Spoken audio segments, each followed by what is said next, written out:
আজি বিটিআৰত মোৰ তৃতীয় দিন ওদালগুৰি তামুলপুৰ জিলাত আমি সভা অনুষ্ঠিত কৰাৰ পিছত আজি বাক্সা জিলাত মই আহিছিলোঁ।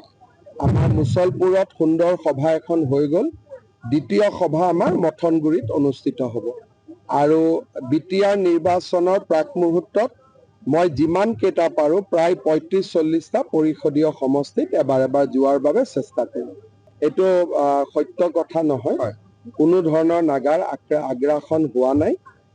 নগা মানুহখিনি বা নগা চৰকাৰে আমাক সহায় কৰিছে উচ্ছেদৰ ক্ষেত্ৰত।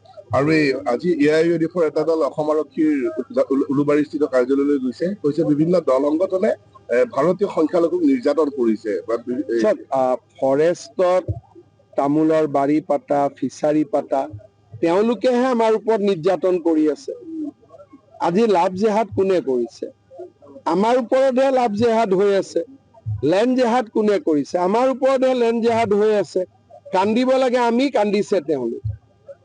মইতো উৰিয়াম ঘাটত গৈ নিজে চাই আহিছোঁ, এজন মানুহে 400 বিঘা 300 বিঘা মাটি দখল কৰি ৰাখিছে। আমিহে কান্দিব লাগে। আমাৰ মানুহে বাক্সাত মাটিৰ পট্টা এখনৰ কাৰণে কান্দি আছে, তাতে 300 বিঘা মাটিত বহি আছে। গতিকে কোনে স্মাৰক পত্ৰ দিব লাগে? নিয়মতে আমাৰ মানুহখিনিহে গৈ কান্দিব লাগে। স্যাৰ, আপনি প্ৰতিটা মিটিংত ঘৰতে কৈ আছে যে আমি প্ৰথম নাগৰিক হিচাপে জীয়াই থাকিব লাগে। স্যাৰ, ইয়াৰ বিটিএডিত দ্বিতীয় নাগৰিক কোন? স্যাৰ, ইয়াৰ বিটিএডিত সকলোকে দ্বিতীয় নাগৰিক বুলি ভাবি আছিল। হিমন্ত বিশ্ব শৰ্মাই ৰেখাৰণী দাসবৰুৱাক দ্বিতীয় বুলি ভাবে, ৰেখাৰণী দাসবৰুৱাই ফণী তালুকদাৰক ভাবে। এই ভাৱটো নোহোৱা কৰিব লাগে। ইয়াত কোনো জাতি জনগোষ্ঠী নহয়, সকলোৱে যাতে ভাবে মইতো বিটিআৰতে আছো, মোৰে জেগা।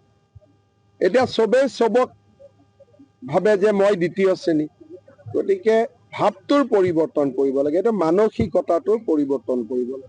বিপিএফ আৰু ইউপিপিএলে সেই মানসিকতাটো ল'ব পৰা নাই নেকি? বিপিএফ ইউপিপিএলেতো দুইটা দলে বহুতখিনি কামটো কৰিলে, আমিতো তেওঁলোকক সমালোচনা কৰা নাই। বিপিএফও শাসনত থাকোঁতে ৰাস্তা ঘাট হৈছে, ইউপিপিএলো শাসনত থাকোঁতে হৈছে।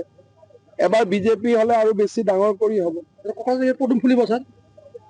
ফুলিবতো লাগে ৰাইজৰ উৎসাহ দেখি, কিন্তু আমি কাৰো এগেইনষ্টত নকওঁ। বড়ো অবড়োৰ ৰাজনীতি প্ৰায় শেষ হ'ল বা 40খন আসনত বিজেপি কিমান পাব বুলি ভাবে? চাওক, বড়ো অবড়ো বুলি কোনো ৰাজনীতি নাই।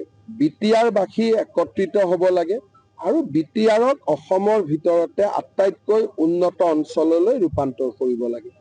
বিজেপিয়ে এনেকুৱা নহয় যে আমি ইয়াত চিট ইমানটা টাৰ্গেট আছে। আমাৰ টাৰ্গেট বুলি একো নাই। ৰাইজৰ ওচৰত আহিছোঁ, ৰাইজে আমাক যি মৰম কৰে, আৰু ৰাইজে আমাক মৰম নকৰিলেও আমাৰ বেয়া পাবলগীয়া কথা নাই। ইয়াত আমি ইলেকশ্যনটো এইকাৰণে খেলিছোঁ যে বিজেপি মাজত থাকিলে সকলোৰে সহায় হ'ব। চিএম কোন দলক অগ্ৰাধিকাৰ দিব? ইয়াতে ইলেকশ্যনৰ ৰিজাল্ট ডিক্লেয়াৰ হোৱা নাই, কেণ্ডিডেট অহা নাই, এতিয়া এইবিলাক কথা পাতি কি লাভ হ'ব?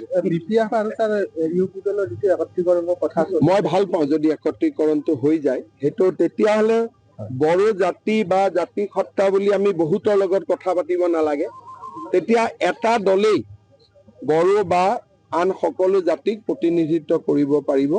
গতিকে নিখিল বড়ো ছাত্ৰ সন্থাৰ যিটো প্ৰচেষ্টা, দুইটা দলকে সন্মিলিত কৰাক, তাক মই আদৰণি জনাইছোঁ। জনজাতি নৱেম্বৰত আমাৰ বিধানসভা হ'ব, তাতে প্ৰতিবেদন আহিব, আপোনালোকে সকলোৱে পঢ়িব পাৰিব।